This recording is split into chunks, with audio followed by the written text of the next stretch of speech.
ఏ బాటైనా పర్వాలేదంట, సమయంతో సాగటమే మన సింపుల్ సిద్ధాంతం.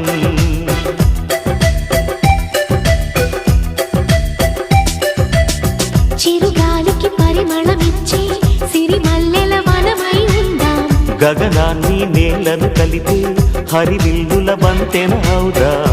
ఆనందం అంటే అర్థం మనమందా, ప్రతి పూట పాతై సాగే హుషారు సరిగమలో. ఎన్నో ఎన్నో రాగాలుండే సంగీతం కాదా, చల్లకి నవ్వుల కేరింత.